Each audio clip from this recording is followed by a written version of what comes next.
de bênção, se um vaso escolhido por Deus, para as novas e para os perdidos, boas novas que vêm dos céus. Faça-me vaso de bênção, Senhor, vaso que leve a mensagem de amor. Eis-me submisso para teu serviço, tudo consagro-te agora, Senhor.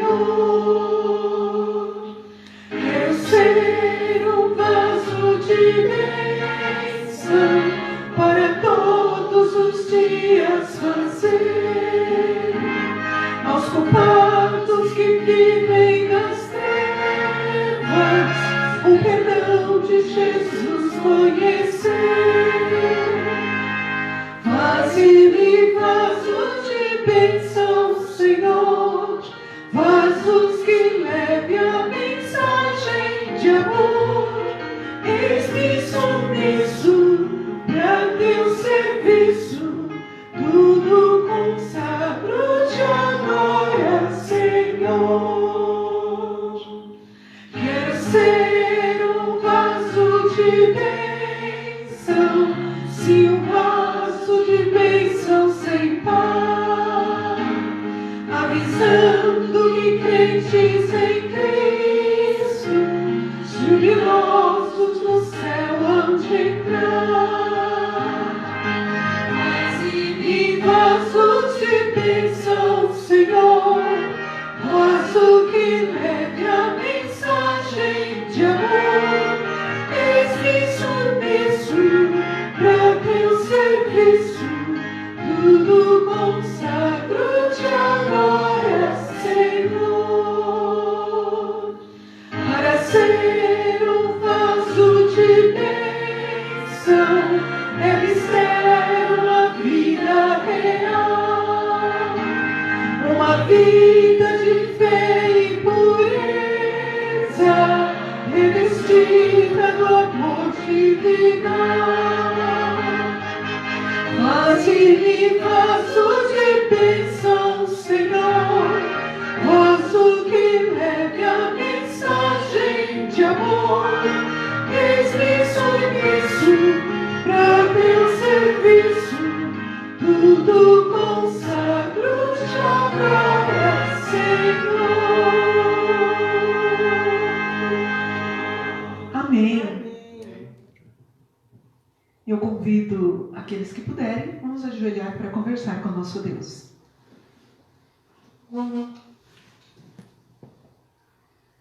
Grandioso Pai, que habita nos céus, graça te damos, porque é o nosso Deus maravilhoso.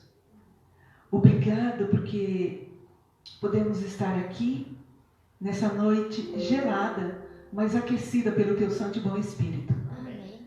E nesta noite, convidamos o Senhor para ser o nosso mestre, a nos ensinar a tua santa, sagrada Escritura, por intermédio do teu servo, o pastor.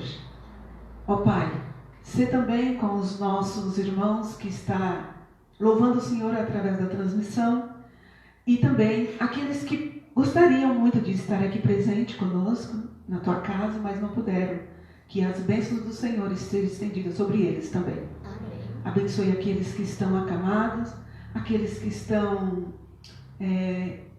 encarcerados, aqueles que perderam a fé, que o Espírito do Senhor possa estar sempre falando em suas mentes e corações e eles possam voltar ao primeiro amor.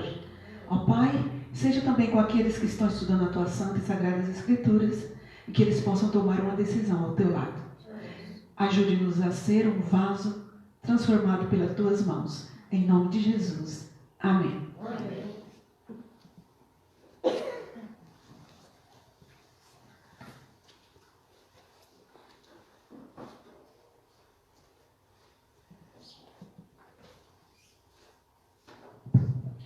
Boa noite a todos, que a graça e a paz do nosso Senhor Jesus Cristo permaneçam com todos nós, com todos os nossos irmãos e irmãs que nos acompanham de casa pela transmissão, hoje, nesse friozinho gostoso, como nós já até falamos de uma mensagem bíblica a respeito desse friozinho gostoso, não pode acostumar, porque a tecnologia nos proporciona que muitos irmãos permaneçam em casa, no aconchego do lar, no cobertorzinho no sofá, ali acompanhando o culto de casa, e certamente Deus está presente no lar de vocês, assim como está na igreja conosco aqui também, né? Então, que Deus continue falando com todos nós de uma maneira bastante especial.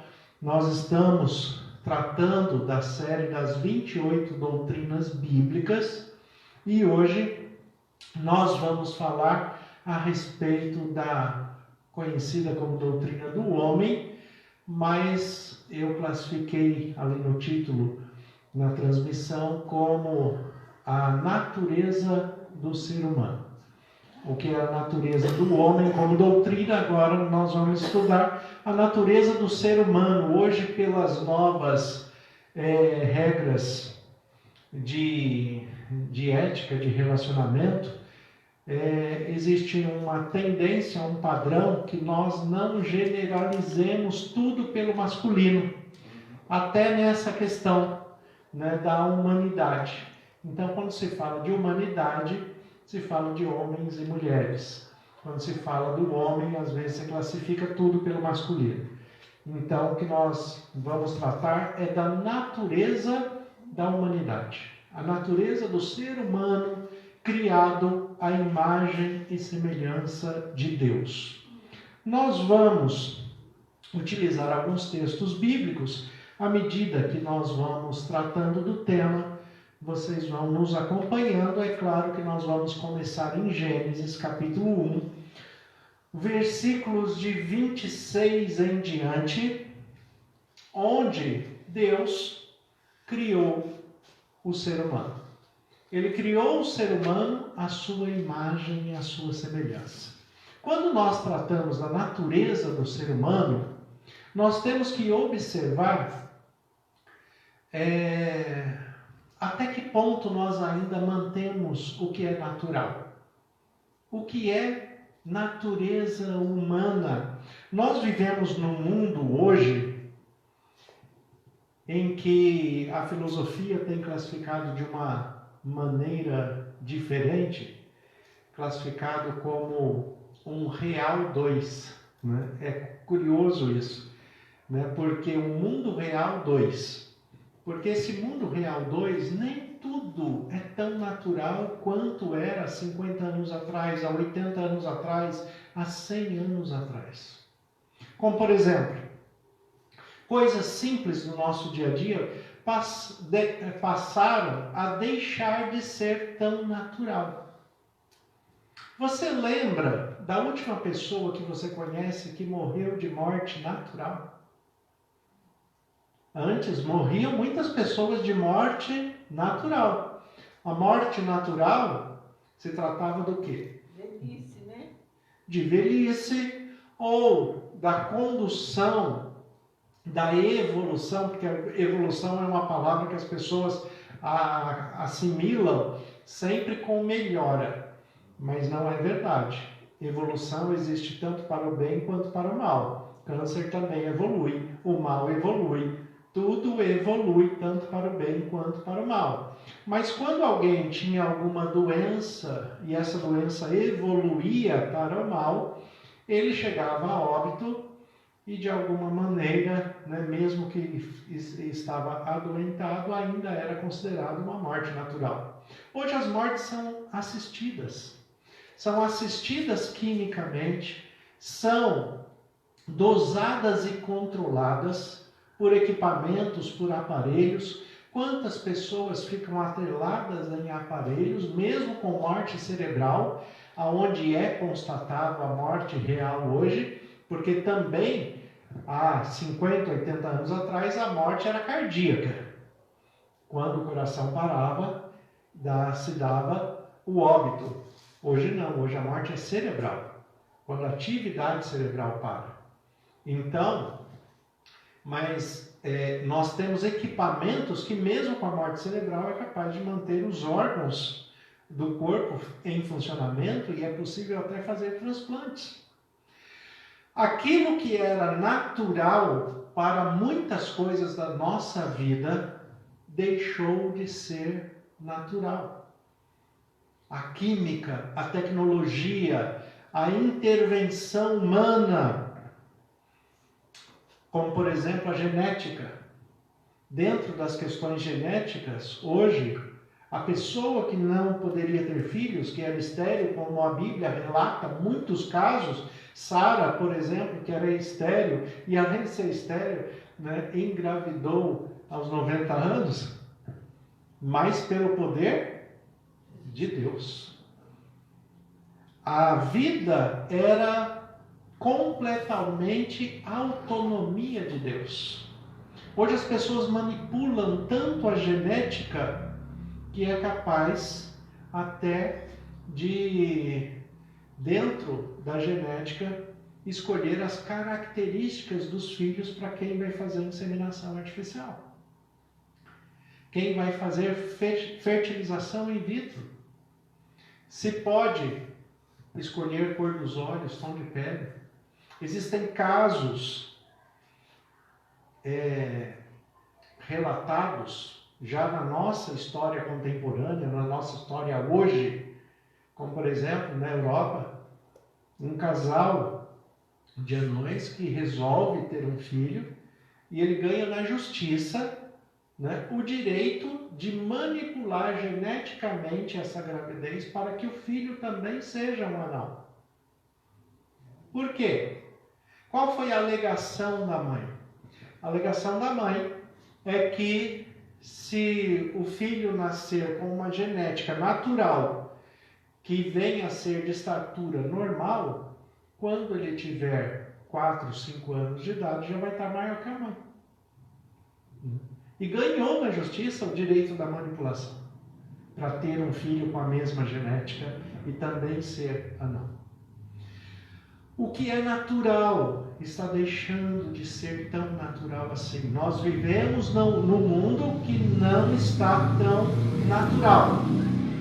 Eu lembro que quando eu estava na minha 5ª série, como dizia um rapaz na televisão, quando eu era criança pequena em Barbacena, quando eu estava na 5ª série, me foi pedido para fazer uma redação.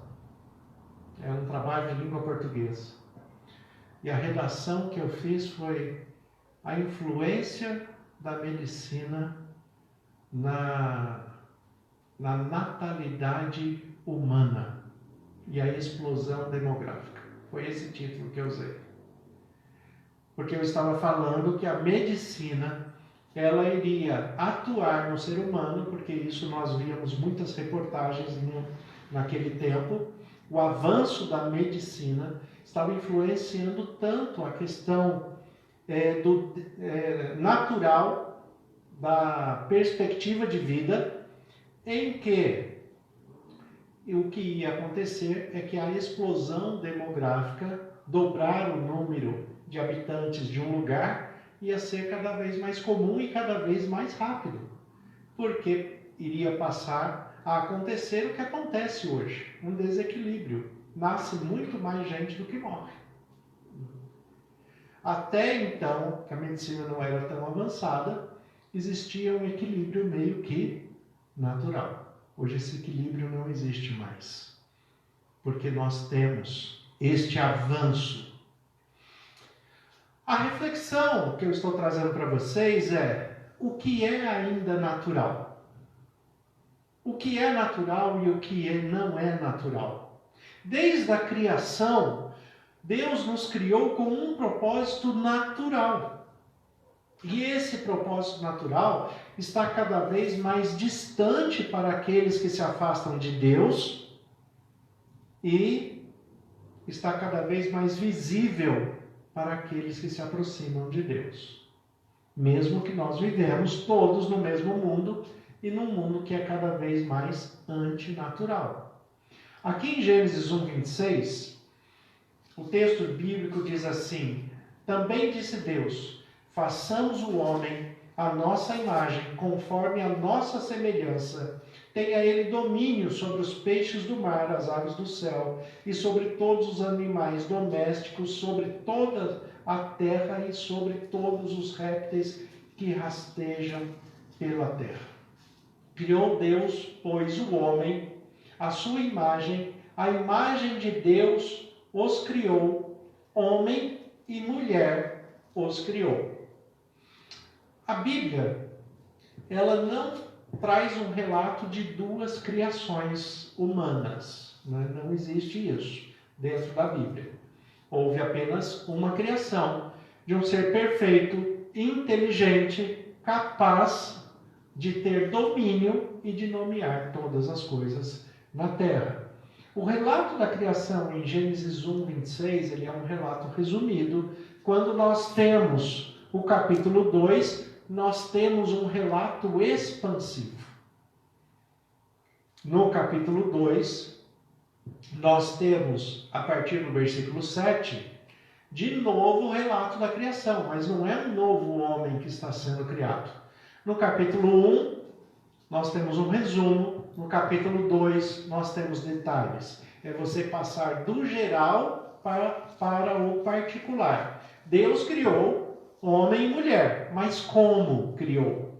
Então você está indo do geral para o particular. Em 2,7, o texto diz assim: então formou o Senhor Deus ao homem do pó da terra, e lhe soprou nas narinas o fôlego de vida, e o homem passou a ser alma vivente. Quando nós chegamos no versículo 21 do capítulo 2, continua o relato da criação em pormenores. E agora fala que então o Senhor Deus fez cair pesado sono sobre o homem e este adormeceu. Tomou uma das costelas e fechou o lugar com carne.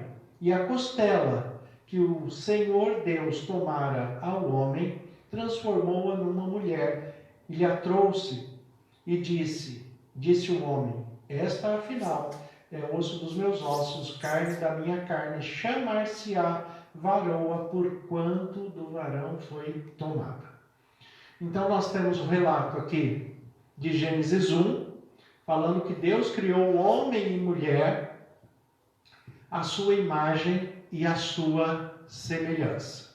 Criou homem e mulher à sua imagem e à sua semelhança. No capítulo 2, nós temos a descrição de como ele criou o homem, do sexo masculino, o homem formado do pó da terra, e como ele criou a mulher, tirando uma das costelas e fazendo a mulher a partir do homem. O homem, o homem masculino, segundo o relato bíblico, foi criado do pó da terra. O homem, a mulher, foi, vamos dizer assim, criada a partir do homem, sendo geneticamente modificada.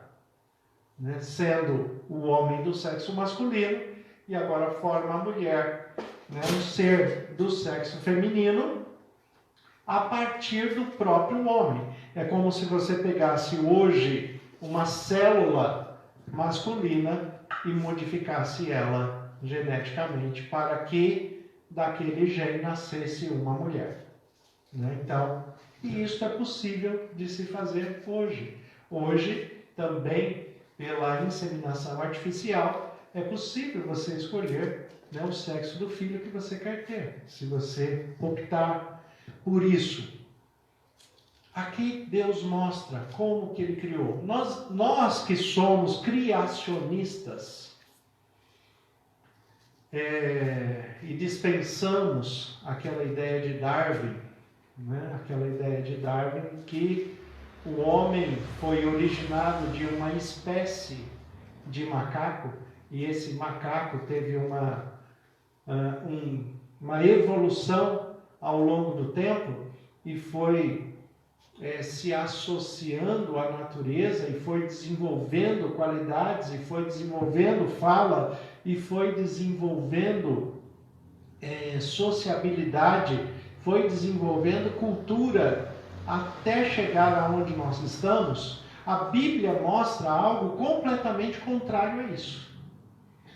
O que a Bíblia mostra é que Deus criou homem e mulher, seres perfeitos, inteligentes, capazes de todas as coisas, e ao longo da história, este homem e esta mulher sofreram regressões. Foram esquecendo de fazer aquilo que eles sabiam fazer. E a humanidade foi regredindo ao longo do tempo, foi perdendo a sabedoria, foi perdendo o conhecimento, foi perdendo a capacidade do conhecimento que tinha por falta de exercitar. As pessoas, quando eu falo disso, algumas pessoas perguntam: pastor, mas isso é possível? É possível a pessoa esquecer dessa maneira, o ser humano esquecer algo extremamente importante para a sua sobrevivência, para o seu desenvolvimento social, para o seu desenvolvimento familiar, relacional? Vocês querem ver uma coisa muito simples? Qualquer ser humano que vai para outro país e começa a falar um outro idioma, se ele não treinar o seu idioma natural, ele esquece como que fala. Ele esquece. Se Deus quisesse fazer uma brincadeira com a gente hoje e tirasse uma coisa simples do nosso mundo de hoje, nós regrediríamos pelo menos uns 1000 anos. Se ele tirasse uma coisa simples do nosso meio hoje: energia elétrica. Tira energia elétrica hoje. Não faz nada em casa. Vira um caos. Não faz nada. Absolutamente nada. E com um agravante muito grande. Por quê? Há 100 anos atrás, ou colocar aí 200 anos atrás, ninguém tinha energia elétrica. Mas todo mundo sabia sobreviver sem energia elétrica. Hoje, o que as pessoas faziam há 100 anos atrás, 200 anos atrás, 300 anos atrás, sem energia elétrica, ele não sabe fazer mais. Esqueceu. Esqueceu por falta de prática. Então, é possível o homem regredir em conhecimento? É claro que é. É só parar de fazer. É só parar de fazer. Qualquer coisa que você pare de fazer, você perde a habilidade. Nós que trabalhamos com idiomas, eu gosto de trabalhar com idiomas, eu tenho que ler o grego e o hebraico pelo menos de 20 minutos a 30 minutos por dia. Senão eu não consigo ler. Se a gente não fizer isso, não vai conseguir. É um idioma complexo, é um idioma diferente do nosso, complexo para a gente, né? Em Israel, por exemplo, qualquer criança fala. Né? Para a gente é diferente. Não é o nosso idioma natural. Se nós não nos aplicarmos a fazer, esquece, perde o conhecimento, perde a gramática, perde a estrutura, perde tudo. Foi isso que aconteceu com o ser humano ao longo do tempo. Deus criou o ser humano perfeito e ele foi regredindo. Até porque, à medida que o pecado vai aumentando, as pessoas vão se afastando de Deus e a sabedoria vai se perdendo. E hoje nós observamos o ser humano fazendo esse mesmo ciclo de vida, buscando resolver o problema do pecado do mundo sem Deus, distante de Deus, e cada vez ele regride mais. Nós temos um mundo hoje caminhando para Sodoma e Gomorra. E quando chegar em Sodoma e Gomorra, a gente vai caminhar para Noé. Porque Jesus falou isso. Quando ele voltar, os dias serão iguais aos dias de Noé. Serão iguais. Como que eram os dias de Noé? Um mundo extremamente corrupto, sem afeição natural, não há respeito por ninguém. Não há quem busque a Deus. Tanto que só Noé e a sua família entraram na arca. e os animais, para preservar a espécie. Mas o que eu quero trazer para vocês é, mais do que essa reflexão da criação humana, o que já é uma grande coisa, mas mais do que isso é o propósito da criação. E a natureza do propósito da criação e a natureza daquilo que nós nos tornamos. Por quê? Porque quando a gente volta lá em Gênesis 1, 26, nós temos o texto que nós já lemos. Também disse Deus, façamos o homem, o ser humano, a nossa imagem, conforme a nossa semelhança, e tenha ele domínio sobre os peixes do mar, sobre as aves do céu, sobre os animais domésticos e sobre toda a terra e sobre todos os répteis que rastejam sobre a terra. Criou Deus, pois o homem, a sua imagem, a imagem de Deus o criou, homem e mulher os criou. Por que que Deus criou o ser humano? Qual o propósito de Deus criar o ser humano? Ele quis criar alguém que fosse a sua imagem e a sua semelhança. É por isso que muitas vezes a pessoa tem no seu íntimo, no seu pensamento, no seu coração, nas suas emoções, nos seus sentimentos, muitas pessoas têm o desejo de terem filhos. Por quê? Porque ter filhos é reproduzir a capacidade que Deus nos deu a partir de si mesmo. Reproduzir um outro ser, a imagem e semelhança. O que é um filho? Você quer saber como seu filho vai ser? Olhe para você e para o seu marido. Ele é a soma do pecado de vocês dois. Não? Daí você vai ter uma ideia do trabalho que ele vai dar, né? Das birras que ele vai fazer, aquelas vezes que ele vai ficar emburrado, né? Aquelas vezes que ele vai bater de frente com você em alguma coisa. É só você olhar o que o pecado corrompeu em você. Mas também, por outro lado, aquilo que você tem de bom também vai ser transmitido, também vai ser passado, tanto da mulher quanto do homem. Fazer um outro ser, reproduzir um outro ser, a sua imagem e a sua semelhança. E esse é um dos grandes motivos que o Satanás ficou irado com Deus, ainda enquanto era um querubim ungido. Por quê? Porque ele vira para Deus e fala, eu serei semelhante ao Altíssimo. E Deus fala, você não pode. Você não pode, eu te trato como um filho, eu te trato com respeito. Você anda no jardim comigo. Texto de Isaías 14, Ezequiel 28. Você anda no jardim comigo, você está comigo, mas você não reproduz um ser à sua imagem e semelhança. Você não faz isso. Você tem alguns poderes que são até superiores aos seres humanos, mas um ser humano cheio do Espírito Santo, cheio do poder de Deus, é infinitamente superior a qualquer anjo caído.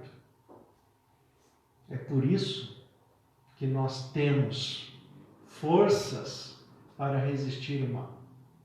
Como a Bíblia fala, resistir o diabo e ele fugirá de vós. Ele vai fugir da gente. Por quê? Ele não pode nos tocar. Se nós estamos cheios do Espírito Santo, Pedro fala que ele anda ao nosso derredor, mas ele não pode nos tocar. João, em 1 João 5, 18 a 19, o texto fala assim, aquele que é nascido de Deus, Deus o guarda e o maligno não lhe toca. Amém. Pode ter a força que for, pode fazer o exibicionismo que for, pode fazer cair fogo do céu, pode fazer mil coisas, mas não toca em você, que está cheio do Espírito Santo. Salmo 91. 1000 cairão ao seu lado, 10.000 à sua direita, mas tu não serás atingido. E quando chega no versículo 14 do Salmo 91, o texto fala, porque se uniu a mim, eu o livrarei e o protegerei.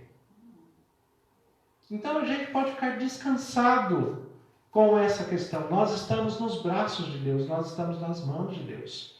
Ele tem cuidado de nós. Só que Deus quis fazer um ser à sua imagem e à sua semelhança, para que nós tivéssemos identificação com Ele. E olha o que o Deus fazia e continua fazendo. Eu creio nisso, que Ele continua fazendo isso até hoje.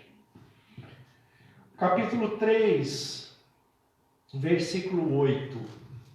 Capítulo 3 de Gênesis, versículo 8.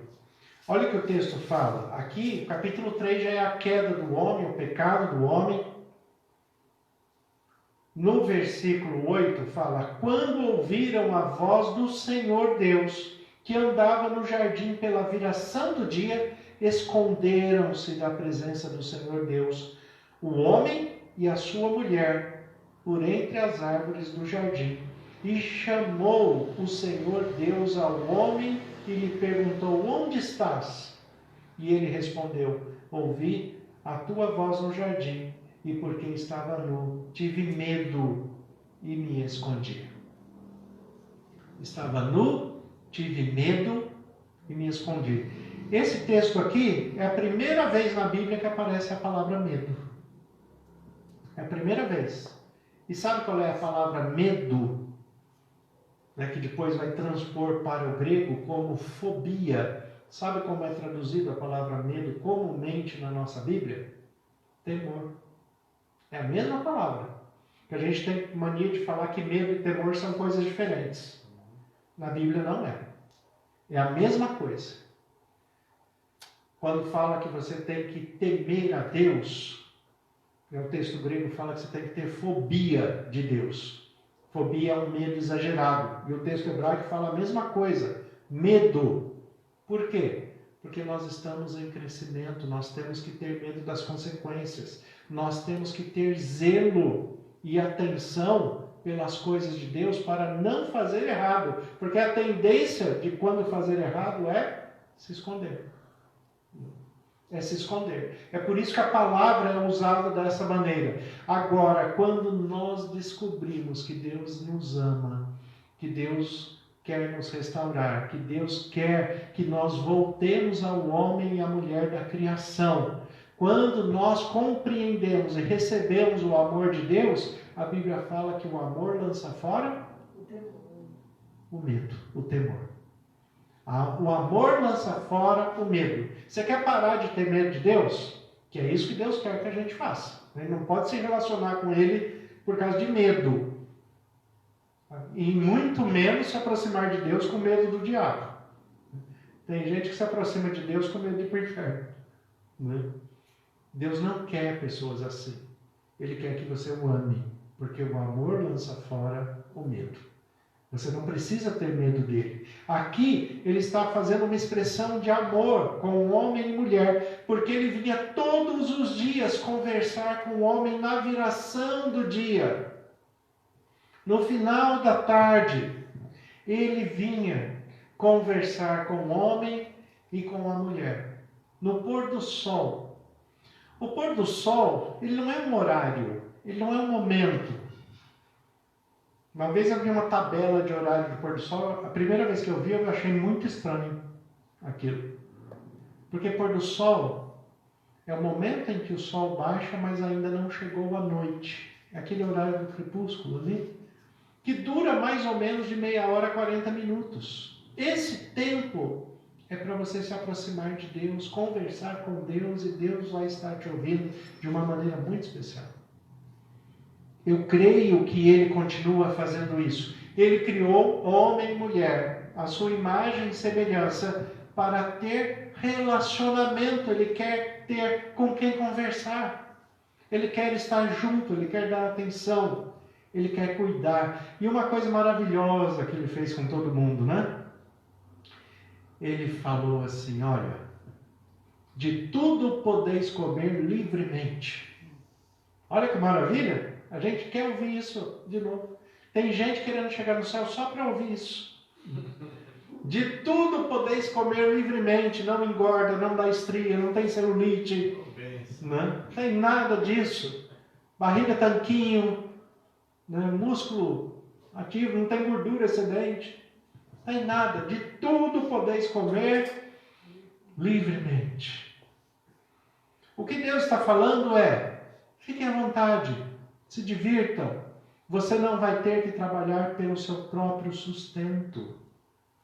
É isso que Deus está falando. Eu vou prover, eu vou sustentar vocês.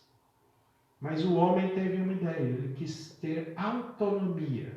E quando ele quis ter autonomia, Deus falou, eu vou cuidar de você, mas de outra forma. Do suor do teu rosto, comerás. Agora você trabalha. Agora você trabalha pelo seu próprio sustento. Você não quer autonomia? Trabalhe pelo seu próprio sustento. E Deus foi nos ensinando como lidar com essas questões sem perder a comunhão, sem perder o amor, sem perder o equilíbrio de relacionamento. Aqui nós entramos num homem com duas naturezas. Nós costumamos falar das duas naturezas de Cristo, porque Cristo é divino humano, Jesus é divino humano. Ele é o Deus que se fez carne e habitou entre nós. Ele é divino humano. Mas nós também temos duas naturezas.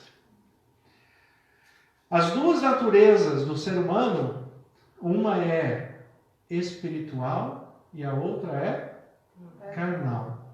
Uma é espiritual, antes do pecado, criado à imagem e semelhança de Deus, e nós conservamos ainda essas características, apesar da corrupção do pecado. Nós somos seres espirituais. Lembra a oração de Jesus em João 17? Pai, eles não são desse mundo, mas estão no mundo. E eu não peço que os tire do mundo, mas livra-os do mal. É assim que nós caminhamos nesse mundo. Somos seres espirituais porque nascemos em Cristo Jesus pelo Espírito Santo, que habita em nós e nos conduz todos os dias. Somos seres espirituais, mas somos seres carnais. E a nossa carnalidade agora não é mais como a carnalidade do Éden, porque ela está corrompida pelo pecado. E é aí que nós enfrentamos problemas e vamos tendo dificuldades. Olha o texto de João, Evangelho de Jesus Cristo, segundo João, capítulo 3. A conversa de Jesus com Nicodemos. Olhe esse texto. João, capítulo 3. A partir do versículo 1. Olha a conversa de Jesus com esse mestre da lei. Jesus era o mestre da lei e Nicodemos também era o mestre da lei. O que é o mestre da lei? É aquele que conhece a fundo a palavra de Deus, a Bíblia. Eles conheciam. Só que Nicodemos teve a humildade de ir até Jesus porque ele estava em dúvida sobre algumas coisas. E ele quis o esclarecimento de Jesus. No versículo 1, fala assim, João 3, 1. Havia entre os fariseus um homem chamado Nicodemos, um dos principais dos judeus. E este, de noite, foi ter com Jesus e lhe disse, Rabi, sabemos que é mestre vindo da parte de Deus, porque ninguém pode fazer esses sinais que tu fazes se Deus não estiver com ele. A isto respondeu Jesus, em verdade, o que é verdade mesmo? Vocês lembram? Amém. Amém, amém, amém. É isso que Jesus respondeu. Amém, amém. Em verdade te digo que se alguém não nascer de novo, não pode ver o reino de Deus. Perguntou-lhe Nicodemos, como pode um homem nascer sendo velho? Pode porventura voltar ao ventre materno e nascer segunda vez? Respondeu Jesus, em verdade te digo, quem não nascer da água e do Espírito não pode entrar no reino de Deus. O que é nascido da carne é carne, o que é nascido do Espírito é Espírito. Duas naturezas da humanidade. Você nasceu da carne, Você é carne, mas você nasceu do Espírito. Você é um ser espiritual. O Espírito Santo habita em você. E o Espírito Santo te conduz. O Espírito Santo permanece em você. Concede sabedoria, discernimento. E você tem que buscar a sensibilidade de ouvir a voz do Espírito Santo todos os dias. Para não se perder a palavra de Deus semeada na sua mente, no seu coração. Somos seres carnais porque nascemos da carne, mas somos seres espirituais porque nascemos pelo Espírito Santo. Fomos batizados e cremos em Cristo Jesus como Filho de Deus, que nos garante a ressurreição e vida eterna. É assim que é a nossa vida. Somos seres espirituais, mas somos seres carnais também. Agora, como nós vamos lidar com essas duas naturezas? Aí nós temos outro desafio muito grande. Olha aí 1 Coríntios, capítulo 2. Texto de 1 Coríntios, capítulo 2. Do versículo 14 em diante. Primeira carta do apóstolo Paulo à igreja de Corinto. Primeira aos Coríntios, capítulo 2, versículo de 14 em diante. Olha o que o texto fala. Ora, o homem natural não aceita as coisas do Espírito de Deus, porque eles são loucura e não pode entendê-las, porque elas se discernem espiritualmente. Porém, o homem espiritual julga todas as coisas, mas ele mesmo não é julgado por ninguém. Pois quem conheceu a mente do Senhor que o possa instruir? Nós, porém, temos a mente de Cristo. Eu, porém, no capítulo 3 aí no começo, eu, porém, irmãos, não vos pude falar como espirituais, e sim como carnais, como a criança em Cristo. Leite vos dei a beber, e não vos dei alimento sólido, porque ainda não podeis suportá-lo, nem agora podeis, porque ainda sois carnais. Percebem que o apóstolo Paulo, ele está apresentando aqui as duas naturezas? E o que ele fala é algo bastante interessante aqui no texto. Quando chega no capítulo 3, ele fala que o carnal é o quê? Criança. Carnal é aquele que não entende. Carnal é aquele infantilizado. Carnal é a criança. Porque é assim que Deus nos vê. Quando a gente começa a discutir por bobagens. Olha que Paulo continua aqui no texto, no versículo 3, do capítulo 3. Olha que ele continua falando. O que é uma criança? O que é uma pessoa carnal? Olha aqui o que ele fala. Portanto, havendo entre vós ciúmes e contendas, não é assim que sois carnais e andais segundo o homem? O que é uma pessoa carnal? O que é uma criança carnal? É aquele que tem ciúmes e faz contendas. Fica com briguinha, com birrinha, emburrado, faz bico, fica de mal. Assim, não vou dar o dedinho para você. Não. É assim. Por quê? A carnalidade faz isso com a pessoa. Ela fica infantilizada. Só que, como eu sempre falo, já falei no culto passado, que eu repito de novo, adulto infantilizado não parece criança. É horrível um adulto infantilizado. Ele não parece criança. A criança você acha bonitinho. Todo erro que ela faz, né?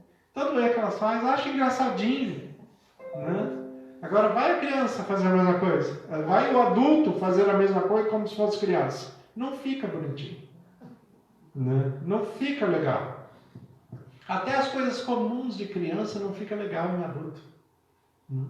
Às vezes você vê as crianças com aquelas roupinhas, né? Bonitinhas. Você vê aquela menina com a fralda e a calcinha por cima da fralda, assim, toda rendada, você olha assim, coisa linda, né?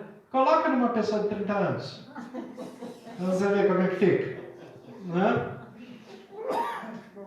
Não dá certo. Não funciona mais. Né? É isso que o apóstolo Paulo está falando aqui. Isso não funciona. Você não pode ser assim, porque o carnal é ciumento, tem contenda, porque é criança. E não é para ser desse jeito. Qual que é a diferença? Eu trouxe aqui, eu estou com um texto grego aqui, desse capítulo, e tem algo que é muito legal dentro desse texto quando nós olhamos no texto grego. A palavra que está traduzida como natural aqui, no texto grego, é psíquico. Psíquico. E a palavra que está traduzida como espiritual é pneuma, pneumatas, que trata do espírito. Né? O ar, o sopro, pneuma. Né? Pneumatologia trata do pulmão, daquilo que respira, daquilo que vai ar. Porque é assim que é o espírito visto na palavra de Deus, o ar que nos impulsiona, o fôlego de Deus que nos dá vida. Né? Quando o texto apresenta o Espírito que habita em nós, mas lutando contra essa questão psíquica, que fala das nossas emoções e sentimentos, dentro da estrutura do texto grego. O que Paulo está escrevendo aqui no texto grego? Ele está falando que o carnal é aquele emocional, é aquele sentimental, é aquela pessoa impulsiva, ele é aquela pessoa que faz sem pensar. Conhece alguém assim? Né? Aquela pessoa que depois ele até se arrepende, fala, não é isso que eu queria fazer, não é isso que eu queria falar, não, você desculpa, não era assim, mas é por que fez então? Porque não pensa, porque é impulsivo. O que o apóstolo Paulo está falando é que o carnal é psíquico, ele é emocional, ele é impulsivo. O espiritual não, ele é racional, ele para, ele pensa, ele analisa, ele reflete. Ele vive a vida como se fosse um jogo de xadrez, e quem joga xadrez sabe do que eu estou falando. Xadrez você não simplesmente joga, porque você tem que analisar o jogo do outro. Você não vai movimentar qualquer peça, porque quando você movimenta, você já imagina qual vai ser a resposta do outro. É isso que o apóstolo está falando, que é uma vida espiritual. Você conduzir a sua vida de uma maneira racional, pensando nas suas ações, nas suas palavras, nos seus sentimentos, nas suas emoções, em que vai afetar a vida do outro.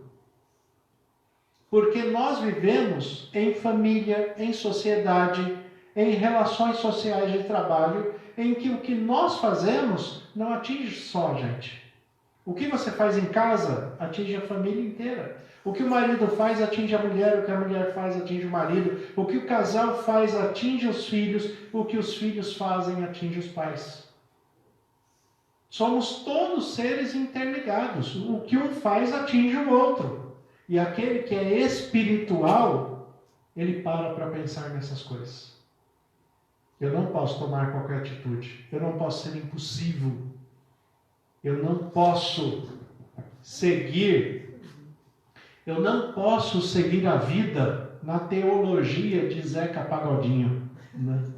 Deixa a vida me levar, vida leva eu. Eu não posso viver desse jeito. E tem gente que é assim. Dentro do reino de Deus, ele quer viver desse jeito. Deixa a vida me levar, a vida leva eu. Não é desta maneira. O apóstolo Paulo fala, quem pensa assim é criança. E a criança só vai tomar leite, não suporta alimento sólido. Quando ele fala aqui no versículo 14 do capítulo 2, ora, o homem natural não aceita as coisas do Espírito de Deus, porque eles são loucura. E tem coisa que a gente faz que parece louco mesmo, não tem problema. Os outros podem achar a gente meio louco mesmo, sair num fio desse e vir para a igreja. Né? Parece loucura. Mas aqui a gente se fortalece, aqui a gente se aquece no espírito, aqui a gente cresce. Aqui a gente deixa de ser natural para ser espiritual. É isso que o apóstolo Paulo fala para a gente, quer nos ensinar todos os dias, de todas as formas.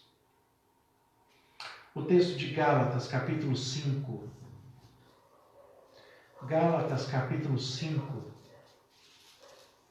Divide muito bem o que é um carnal e o que é um espiritual. As nossas naturezas humanas, como nós somos diante de Deus como carnais e como espirituais. Versículo 19, Gálatas 5, a partir do 19, você tem os carnais. E ele fala aqui, ora, as obras da carne são conhecidas e são, olha o que o carnal faz: prostituição, impureza, lascívia, idolatria, feitiçaria, inimizades, porfias, ciúmes, iras, discórdias, dissensões, facções, invejas, bebedices, glutonarias e coisas semelhantes a estas, a respeito das quais eu vos declaro, como já outrora vos preveni, que não herdarão o reino de Deus o que tais coisas praticam. Quem faz isso não entra no céu. É isso que Paulo está falando. Não faz parte do reino de Deus nem na terra. Tem gente que acha que ele faz parte do reino de Deus e vai ser salvo só porque o nome dele está no hall de membros da igreja. Tanto faz a igreja adventista ou da igreja que vocês estão acompanhando a gente pela transmissão, a igreja que você participa. Não é o seu nome na igreja que vai te levar para o céu. É a sua postura de vida. É o seu relacionamento com Deus, com um parâmetro em Cristo e guiado pelo Espírito Santo. Sabe quem é que vai entrar no céu? Olha o versículo 22. É o espiritual.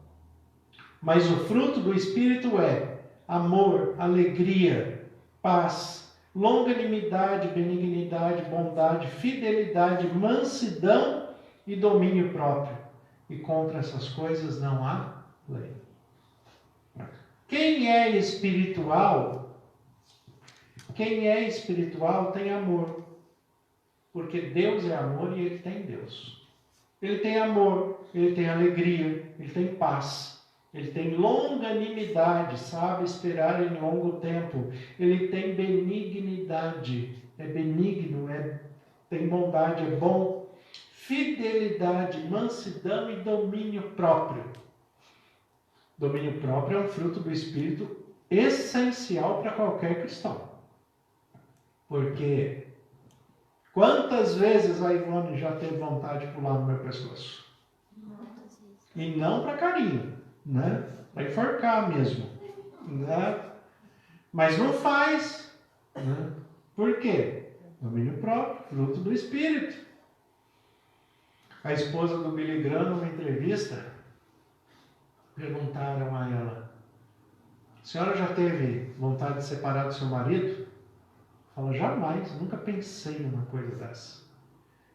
Não, mas depois de tantos anos de casamento, mais de 60 anos de casamento, você nunca pensou em separar do seu marido? De jeito nenhum, jamais me separaria do meu marido. Vontade de matá-lo algumas vezes, mas separar jamais.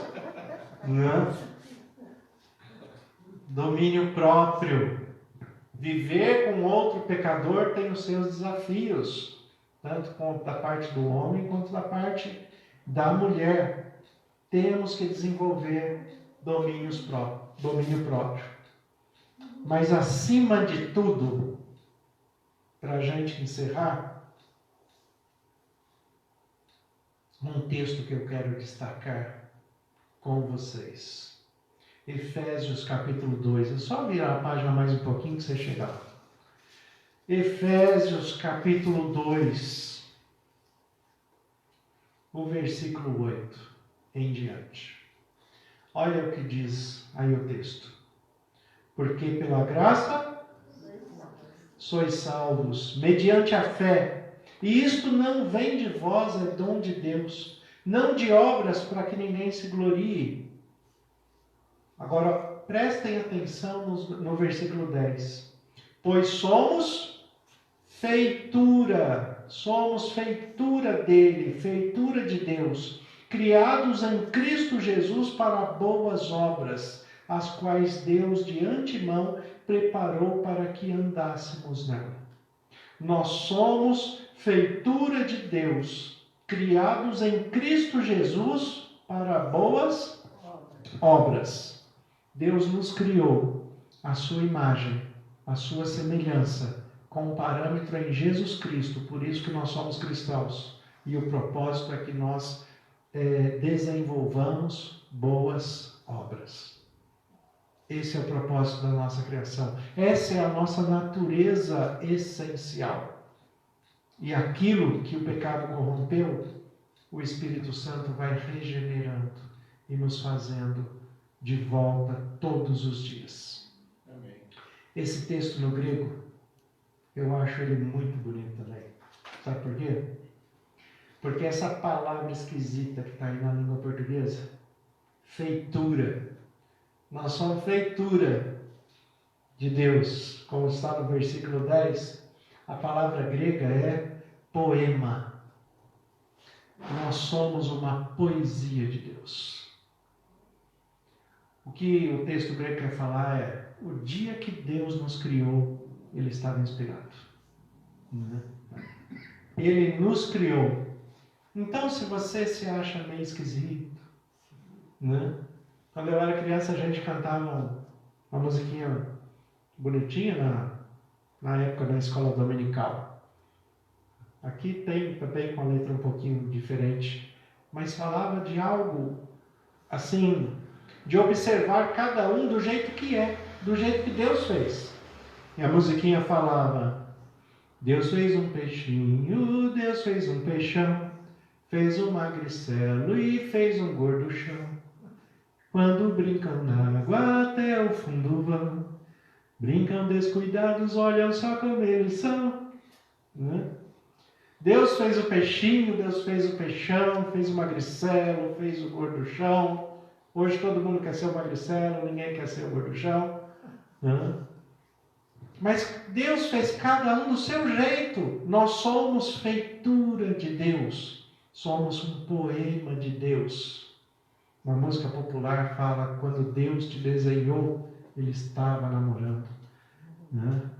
Ele estava inspirado quando Ele nos fez, quando Ele nos criou.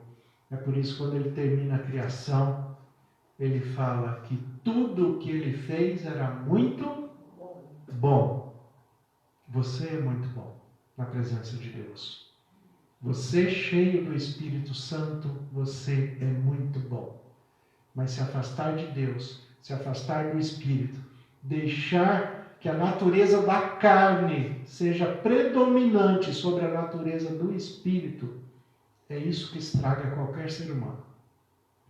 Quando a gente volta à natureza espiritual, o propósito da criação, a imagem e semelhança de Deus, criados numa poesia de Deus, como um vaso de um artista, de um oleiro. Por isso que nós cantamos vaso de bênção no início e vamos cantar no final de novo. Porque é isso que nós queremos ser. Um vaso de bênção nas mãos de Deus, nas mãos do Senhor. Nós somos feituras de Deus, criado à sua imagem e à sua semelhança. Amém? Amém. Os nossos pedidos de oração, a Ivone vai compartilhar para que nós possamos orar juntos também. Irmã Jô, ela está pedindo oração pela Ianca, o Gerson e a Rafaela. É uma família que ela e o irmão Luiz estão assistindo. O irmão Luiz, ele pede oração pelos netos, pela filha, que não estão frequentando a igreja. O irmão Belindo, ele pede oração pela esposa Carmen. Ela não está muito bem de saúde. Vamos estar orando por esta família, pelos filhos, pelos netos, né? E também aqui tem o irmão Dorival. Ele pede oração pelo primo Bruno. Ele está com Covid, saiu do hospital, agora voltou novamente e está na UTI. Então vamos orar pelo Bruno. O irmão Marcos, ele agradece as bênçãos e os cuidados de Deus. A Vanessa, ela pede que continuemos orando pelo Fernando. Ele saiu da UTI, mas ainda está precisando das nossas orações. A irmã Carmen, ela pede oração pelas amigas, a Lucilene e a Ellen. Elas são de Belém do Pará. A irmã Maria Augusta, ela continua pedindo oração pela Rosângela e pela Isabelle, que estão fazendo quimioterapia. Pelo Pedro Carlos, pela Andréia. A Andréia está à procura de trabalho e também está enfrentando problemas familiares. E o Martin, que ele testou positivo para a Covid, mas está bem, está em casa, está seguindo as prescrições médicas. E agradece a Deus pelos cuidados e também pela vida dos irmãos que têm orado e ajudado ela em oração. Então esses são os pedidos e agradecimentos.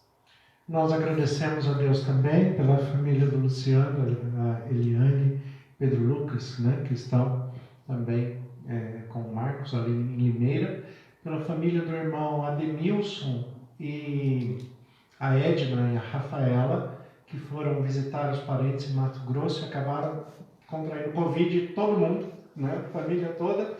O Ademilson ficou um pouquinho pior, teve que ser hospitalizado, mas todos já estão recuperados, graças a Deus. Deus cuidou de todos de uma maneira muito especial, né? Porque é isso que Deus tem feito conosco, né? Tem cuidado de nós, né?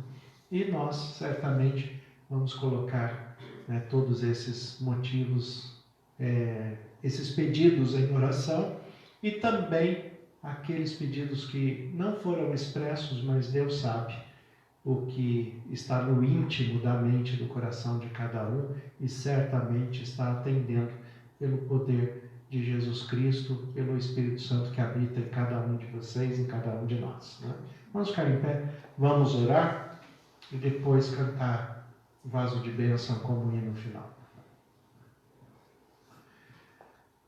Senhor nosso Deus e Pai, nós te agradecemos pela tua palavra que é viva e eficaz, pela maneira que o Senhor nos criou à sua imagem, à sua semelhança, que infelizmente nós fomos corrompidos pelo pecado, mas no teu amor, na sua misericórdia, no seu poder, pelo Espírito Santo, em Cristo Jesus, o Senhor tem nos regenerado a cada dia para voltarmos ao propósito original, à sua imagem, à sua semelhança, como um poema do Senhor feito através de nós. Amém.